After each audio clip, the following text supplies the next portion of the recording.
Ladies and gentlemen, welcome once again to another edition of Fuera del Aire in English. Once again with our special guest, Abbi Summers. How you doing, Abbi? I'm good. Thanks for having me back. Nice to see you. Good to have you back in here. And I'm just going to explain this real quick to our fans, to our followers.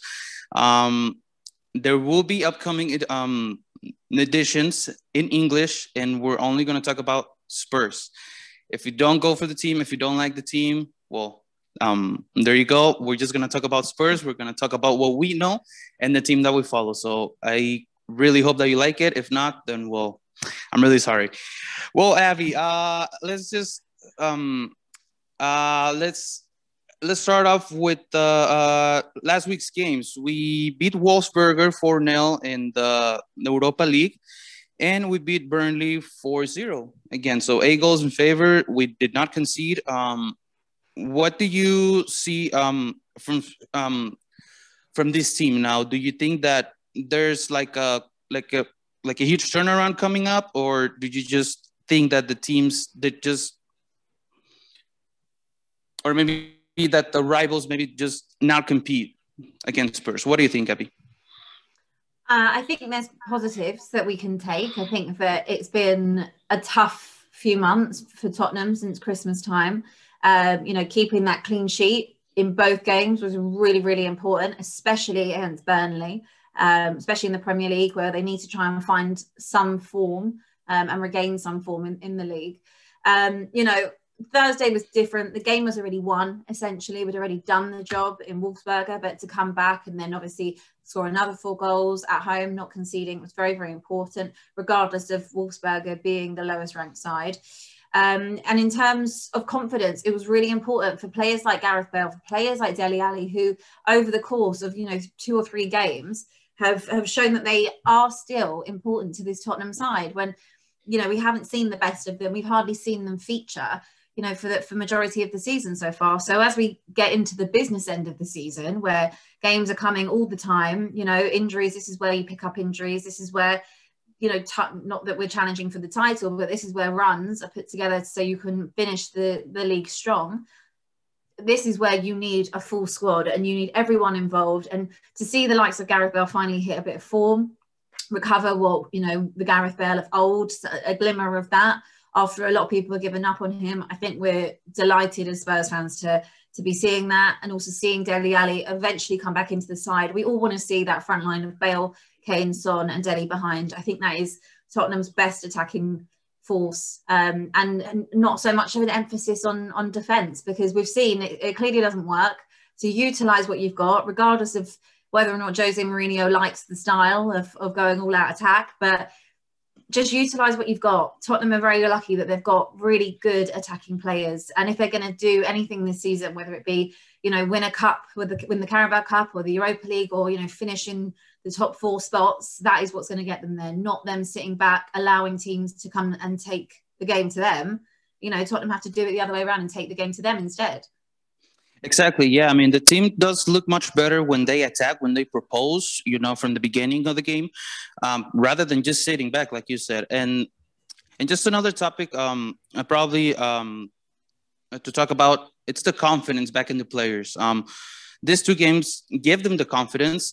First of all, I don't know, what do you think about the central defense partnership? The one with Alderweireld and Sanchez this weekend. What do you think about it? What do you see from them? Do you think it was fair enough that Dier had to sit down? Yeah, for me, Eric Dier, it was going very well at the beginning of the season, I think, to everyone's surprise, because, last season when we started seeing him in that more defensive role, I think nobody was really enjoying it. No one was really buying that of him defensively. And so it's a difficult one, because you have Toby, and Toby's a very good defender. He's a Rolls Royce as a defender, as we would say, and with a lot of experience, right? A lot of experience. He's 32 years old today. He's been a great servant for Tottenham. Incredible defender. However, he doesn't have the legs that he used to have. And that just comes with age, with any player, especially defenders. And then you've got someone like Eric Dier, who's been playing next to him for majority of the campaign, and Eric Dier is not particularly quick. He doesn't really move that freely. And I think when you have both of them sitting in there, I think that you just, you can't play a high line. You are literally just sitting there waiting for someone to come and attack you. And I think that's where a lot of the problems have come from. Davinson Sanchez will split opinion massively in the sense that no one's really ever been sold on him. Yes, he's clumsy. Yes, he can be rash. However, he does have the ability to play a higher line. He can track back because he does have pace. And I think that when he plays with Toby, yes, they are still capable of mistakes. I think everyone in that Tottenham back line is capable of mistakes, which is something they have to look at in the summer about getting that steeliness back in there. But for the foreseeable future, I don't have an issue necessarily with the Sanchez-Toby partnership.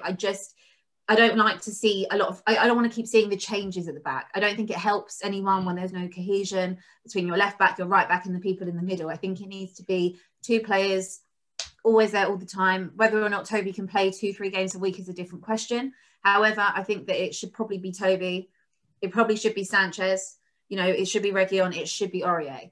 In my opinion, that's what I would go with based on what we've got. I quite like Joe Rodon from what I've seen so far, but I don't think I think that the defensive situation we're in at the moment, with him still being quite young, I don't think that this is the partnership. I don't think that we'll see him really this season state himself. I think that we'll be waiting to see what happens in the summer with who will come in and potentially partner him moving forward. Yeah, no, hopefully we do get an experienced center back, one that has space, like you said, and one that maybe complement good with the one that plays alongside him, either if it's Toby, even if it's Dier, even if it's Sanchez, or even Rodon, we do need a big time center back. Tottenham played with a back three for a very long time, with Toby, Vertonghen and Dier slipping back into that position, under peak Pochettino years. And there's no reason why they can't play that again, especially when you've got Reguilon, who has pace to go forward, put the balls in. Yeah, no, he's amazing. Yeah. Yeah, and also Serge Aurier, in fairness to him, Serge Aurier can do the same thing as Reguilon. He can get forward, he can cross balls into the box. It's just that he doesn't have the freedom, in my opinion, to do that, because we've seen him earlier in the season against Manchester United, for example, springing to mind. He had an amazing game. He has the abilities to do exactly what Reguilon does, but because there's such a strong emphasis on Tottenham being a defensive side under Jose, even though they're not very good at it, it means that everyone has to defend. There's not the room for you to go and attack teams and play down the wing and do that. So I'd be interested to see in the summer if we go down a route of potentially having a back three next season, whether it be Toby and Rodon and someone else that comes in, or Toby and, Sanchez or Dier and someone else that comes in as well. I'd be interested to see who out of those defenders stays and who goes, because the only one I could say would definitely be there would be Rodon and Toby. But the other two, I think it's very up in the air whether or not that they might try and sell, because good defenders don't come cheap, anymore. We've seen that. Look at how much people paid for Virgil van Dijk and Ruben Dias. But when you look at the impact that both of those players had on their respective sides, it's the best money you'll ever spend. Exactly. Yeah. Championship teams you make, right? I mean, it just starts all from the from the back. Exactly. Yeah, from the back. All right. So our next topic, Gareth Bale. He seems to be in form right now. He seems to look like the player that we all expected, right? What do you think about him? Do you really see him as a starter now? Yeah, I do. I hope as well, because when Gareth Bale came back, everyone was, beyond ecstatic, and rightly so, because of the impact. We both were, right? Absolutely. I was so excited. No one could ever say they weren't excited about the return of Gareth Bale. And if you're truly Spurs, you'd always be, you couldn't believe it was happening, to have the idea of having that that front line of Kane, Bale, Son. It's a mouth-watering prospect. And obviously here we are, 6-7 months into the season. We haven't really seen it up until now. And you can see now that he's obviously, whether he's fully fit, whether he's found his form, whether he's found whatever energy he needed to get him over the line, whether it's to do with Jose or not, don't know. But I'm so happy to see him in that side, because I couldn't believe for a second that a team that had that front three could not win games. You know, you'd have defenders fearing you. Who do you look at? Do you look at Kane? Do you look at Son? Do you look at Bale? Who am I covering? Who am I watching the run of? No team is going to want to play against a front three like that. It's like looking at Salah, Firmino, Mane. You know, they're all over the place, and they can score from anywhere, those three. So I'm so happy to see him included. I'm so happy to see his progress over the last couple games, see him grow into himself, the confidence he needed, which is crazy when you think that a player like Gareth Bale probably needed a confidence boost, but we're all human. And I hope it continues, because I think that if Spurs are going to salvage anything from this season, like I said, whether it be a cup, winning a cup, Europa League run, or finishing in those top 4 spots, which it is very close still, but I think it's probably unlikely. It's going to require, a bit of something extra, a bit of something special. And that is exactly what Tottenham, took a chance with Gareth Bale coming back on. They wanted that something extra. And I just hope finally it pays off. Exactly. Yeah. So we're currently sitting 8th in the table. We're I think it's a 5-point gap, 6-point gap from West Ham, which are 4th. I don't know how they got there, but they got there somehow. I don't know how. Yeah. All right. So the upcoming games, we got Fulham on Thursday and we got Crystal Palace on Sunday. They seem to be accessible teams, they seem to be easy teams, but you never know with those two. We tie them against both those sides on the first half of the season. What do you see, or what do you predict for these games? Do you see Spurs again proposing from the beginning? What do you expect for these 2 games? It's interesting because, it all kind of started unraveling at Crystal Palace, like you mentioned, just before the Christmas period. Yeah. And it was when we were still first. Yeah, we were still first. Times change, and it's a game that, in hindsight, we really should have won.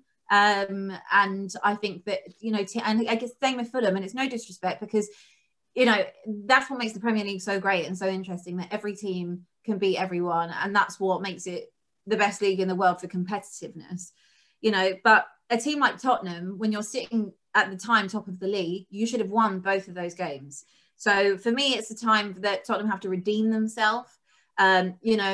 You can't let what happened against Fulham, where they completely took the foot off the gas and 1-0 and wanted to hold on to the lead. You can't do that again. With Crystal Palace as well. It was exactly it was about the same type of game, right? Exactly the same. Like, there were chances in that first half against Palace. We could have been 2-3-0 up.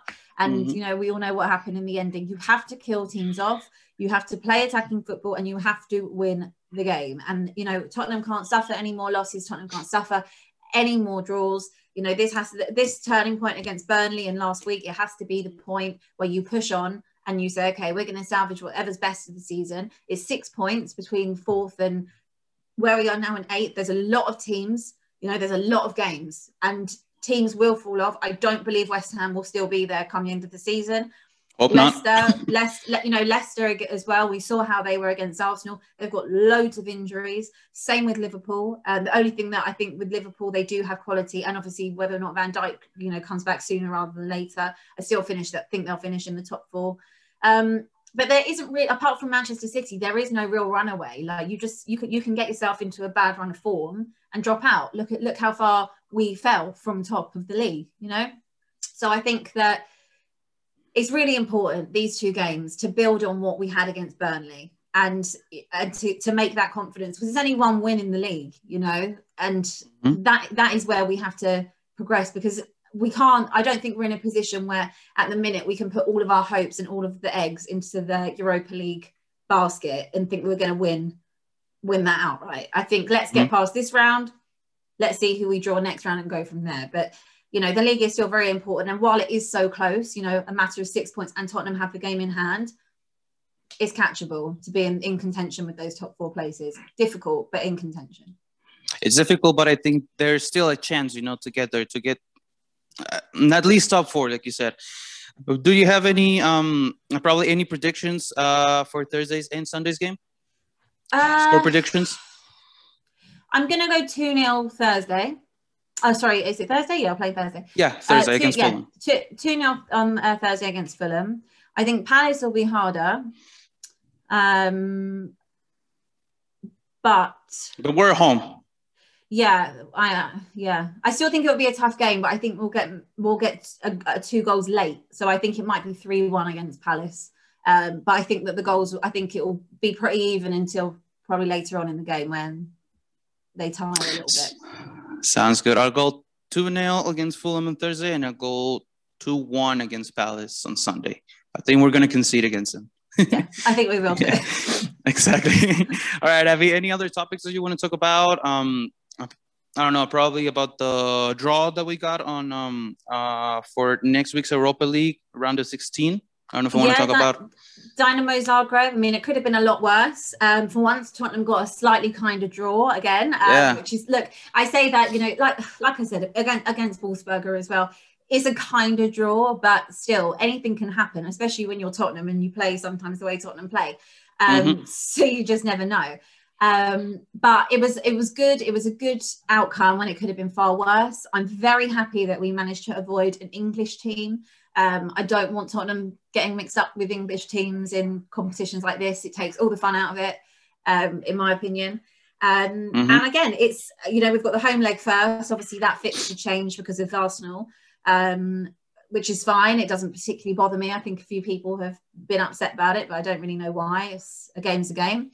And yeah, I look forward to it. I mean, I want Tottenham to progress as far as they can in this Europa League. And what's interesting is that obviously, and this isn't a disrespect to Pochettino, but obviously he was so focused on getting top 4 and obviously it being in the Champions League as long as possible. But the Champions League is very different to a Europa League. You know, it's a lot harder to, even though it's a longer stretch in the Europa League and we've been playing since, you know, August, September time, it's not as difficult as obviously, you know, having games against Juventus or having games against PSG and things like that. So it's more winnable, despite it being a longer process and more draining. I think it's a cup that Tottenham really could win, you know, as the season goes on, especially if they hit form, with the likes of Bale, Dele, Son, Kane coming into it. If they can hit a bit of form and peak, I think that going into the end of the season, I think that Tottenham will have a good chance of beating anyone that's left in that competition from what I've seen.